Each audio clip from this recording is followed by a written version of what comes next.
नमस्कार, आप देख रहे हैं टीवी 29 न्यूज। मैं हूं आपके साथ उमेश पाल।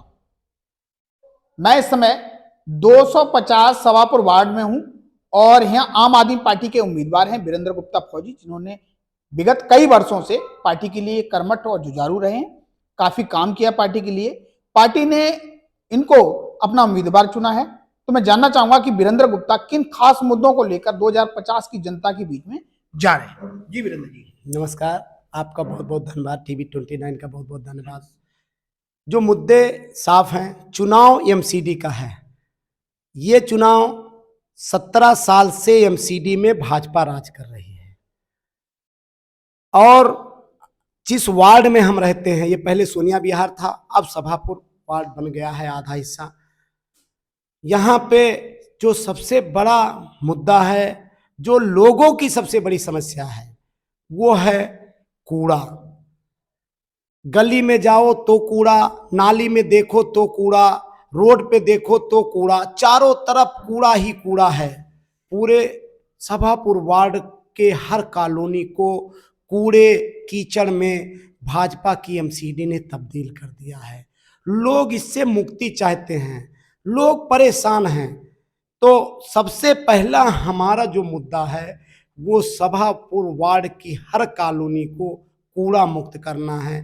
लोगों को नरक भरी जिंदगी जो जी रहे हैं उससे मुक्ति दिलाना है। पहला अगर वीरेंद्र जी हम अगर बात करें तो ये मेजर प्रॉब्लम कूड़े की जो है, वो क्या आप कूड़ों की ढेर के बारे में बात कर रहे हैं, जो ढलाव घर है उनकी बात कर रहे हैं, या फिर जो गली मोहल्ले में कूड़ा पड़ा उसकी बात कर रहे हैं? हम दोनों की बात कर रहे हैं। हमने पहले बोला गली में देखो तो कूड़ा, नाली में देखो तो कूड़ा, रोड पे देखो तो कूड़ा। ये ही है, ये तो कॉलोनी की समस्या है।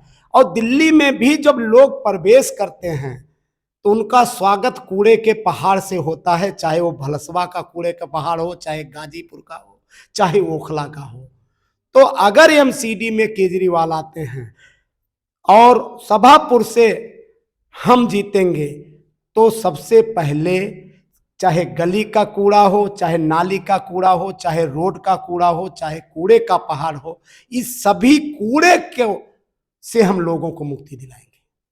केवल वीरेंद्र गुप्ता फौजी केवल कूड़े के लिए चुनाव लड़ रहे हैं या कुछ विकास के और भी मुद्दे हैं वीरेंद्र जी के? बिल्कुल, पहला मुद्दा कूड़ा है, वो तो है। इसके अलावा एमसीडी में जितने काम होते हैं, पहला साफ सफाई की व्यवस्था। पहले केजरीवाल के सपनों का दिल्ली बनाएंगे, सुंदर साफ सुथरा बनाएंगे। दूसरा, केजरीवाल सरकार ने दिल्ली के सारे सरकारी स्कूल जो उनके अधीन था, चाहे वो राजकीय विद्यालय हो, चाहे स्कूल ऑफ एक्सीलेंस हो, चाहे सर्वोदय विद्यालय हो, सब पे उन्होंने काम किया, बेहतर बनाया है। नगर निगम का स्कूल जो एमसीडी के अधीन आता है, जहां छोटे छोटे बच्चों की नींव बनती है, आप बड़े स्कूल को चाहे जितना अच्छा कर दो, अगर छोटा बच्चा छठवीं में पहुंचकर एबीसीडी नहीं जाएगा तो उसको हम छठवीं का सिलेबस कैसे पढ़ाएंगे? तो ये सुधार होना बहुत जरूरी है। जी वीरेंद्र जी, तो जो आप एमसीडी का मुद्दा स्कूल का बता रहे थे, आखिरकार स्कूल में आप क्या सुधार करेंगे, क्या जानकारी है आपको? अभी जैसे नगर निगम का स्कूल है, हमारे वार्ड में तीसरे पुस्ते पे ई ब्लॉक में एक नगर निगम का स्कूल है, दूसरा स्कूल सभापुर में है। ये नगर निगम के दो स्कूल हैं हमारे पास पूरे वार्ड में। पूरे वार्ड में नगर निगम के पुराना वार्ड? हाँ, पूरा नहीं, हमारे वार्ड में, नए वाले में भी दो ही स्कूल हमारे वार्ड में ही है, हमारे में ही है। तो तीसरे पुस्ते का जो नगर निगम का स्कूल है, पिछले 1.5 महीने से वहां पे एक समरसेबल लगा है।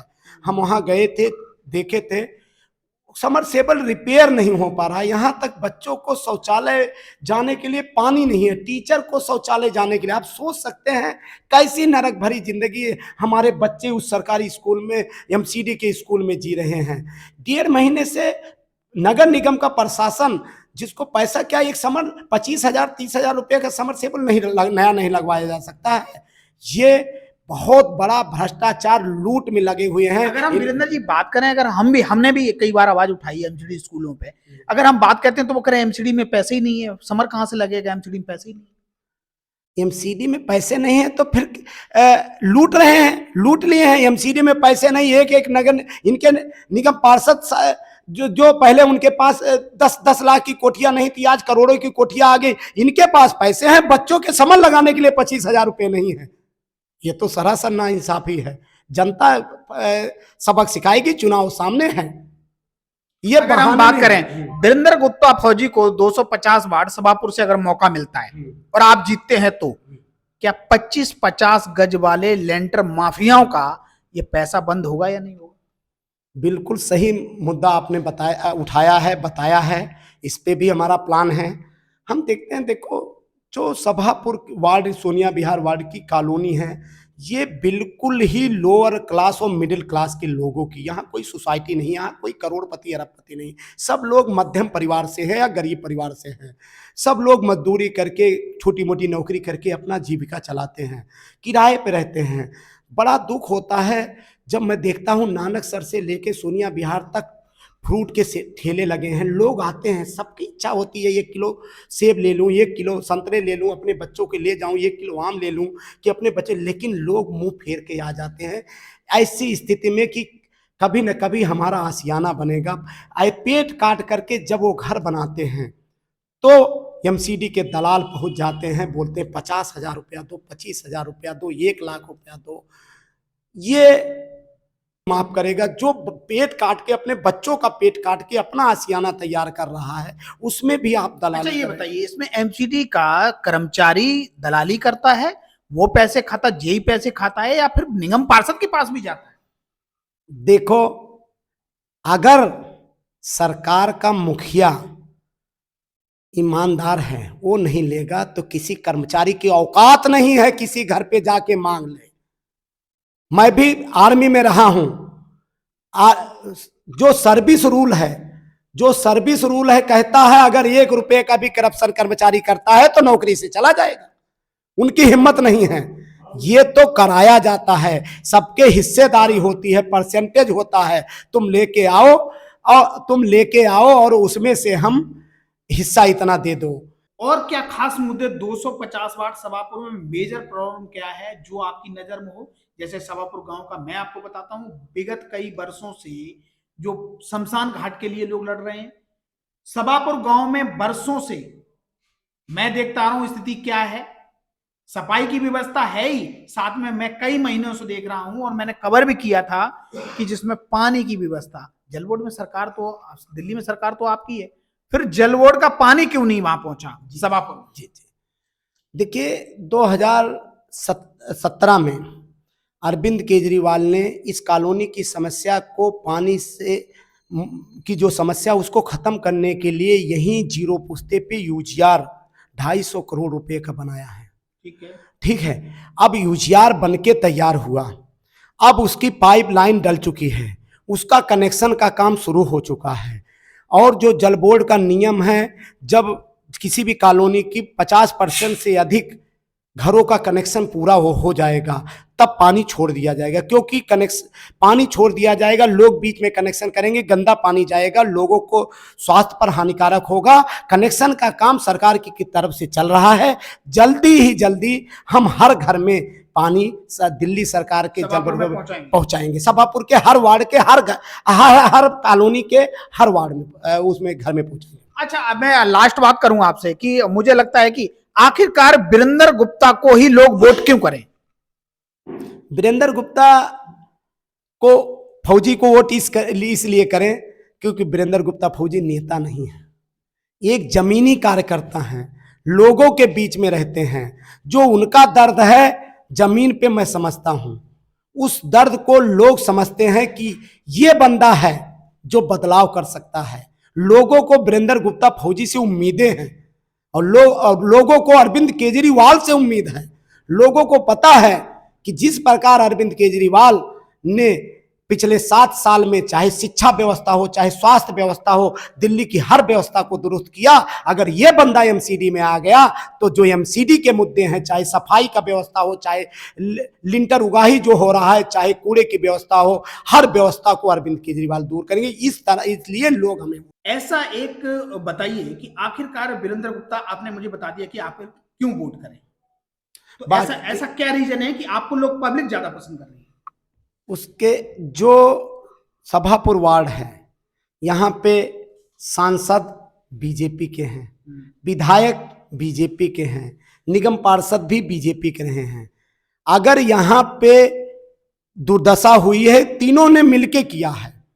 बाकी विधायक के चुनाव में विधायक को सबक सिखाएंगे, सांसद के चुनाव में सांसद को सबक सिखाएंगे, लेकिन इन दोनों के भी कर्मों का फल नगर निगम में जनता इनको देगी। यहीं पे चौहान पट्टी है हमारे वार्ड में। चौहान पट्टी गांव को मोदी जी की योजना थी कि एक एक सांसद एक एक गांव को गोद लेंगे और उस गांव में सड़क की, पानी की हर सुविधा, लोगों को बिजली की, स्ट्रीट लाइट की हर सुविधा प्रदान करेंगे।